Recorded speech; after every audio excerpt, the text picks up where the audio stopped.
Hi there. Right, we're going to do a quick overview of the Lux AC unit. So we'll just run through how you set this unit up. A unit which we feel now is easily the best unit on the market. Okay, so first of all, power leads. You're going to connect 1, 2, or however many batteries you've got to the unit. Power leads are provided. If you've got more than one battery, have a look at other videos for how you connect them. But absolutely essential, if you've got more than one battery, that the one long power lead is in the top battery and one is in the bottom. Never both the long ones in a single battery. But basically, if you're sending a single battery up, that's it. And then at the top, you're going to use a communication cable, which is provided in the Lux box. Communication will go from your top battery into the CAN input. Please note that the cable is labelled up, so it actually tells you which end you put in the battery and which end you put in the inverter. So BAT CAN goes in the battery side. Do not ignore that. We have a few issues with people just not looking. Okay.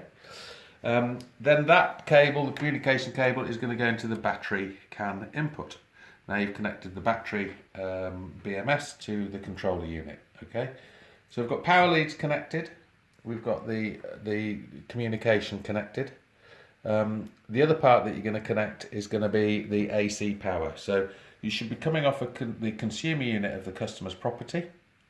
And then you're going to come, and this is the AC input here. So again, wire the plug up carefully, and that's where your AC input is going to go into there. Okay. And then the whole system works by 2 CT clamps. So if we have a look at this diagram here, the CT clamps, there are 2. One is on the grid side. So the one on the grid side needs to go on the grid side of the customer's consumer unit. It's going to go on the live coming into the property. Okay. If you have issues with that reading, check where you've put it. The arrow on that CT clamp, in fact on both CT clamps, should always point back into the house and all the way up as if the power was flowing from outside the building up and into the solar panels. Both CT clamps, arrows facing that way. Okay, and then if that, you can check that once you've got it set up, increase load in the house and drop load in the house, and you should see that that's working. Okay, the other CT clamp is for the PV. So that CT clamp goes on the cable that's coming down from your inverter. Now, if that cable comes from the inverter all the way down, it's going to go through a generation meter, all the way down and into the consumer unit, not a problem. You can just put it around the cable there. If, however, you've got some kind of subboard up above the consumer unit, so you've got your inverter going to like a subboard or something, you're going to have to get this cable up above that subboard, because otherwise we're not getting the inverter reading, we're having a mixture of readings. Okay. Both of these CT clamps come with 10 meters. When you're surveying, if you feel you're going to need more than 10 meters of cable pre-made up, then you're going to have to take precautions to be able to extend that. Please look at the video showing how you extend cables. You do not ever just chop the ends off. You may use pre-made extension lengths, okay? But you can contact us or you can look at the videos, okay? So that's the CT clamps. So basically we've got the PV CT clamp, which has an RJ11 fitting. Okay, so that's going to go into the PV input.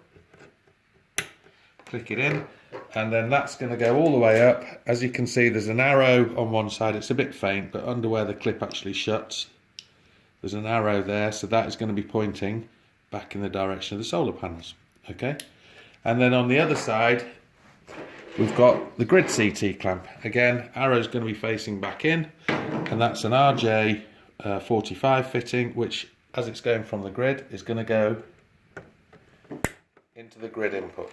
Okay, so really simple. The great thing about this system also, it'll power up from either side. So it'll power up when you get AC power, or it'll power up when you get DC power. Really important that, because in the event of power cuts, this system switches back on and carries on as normal. Other systems, you've now got a problem because you've got to start with the DC. So real advantage to the Lux. Okay, any more problems, give us a call.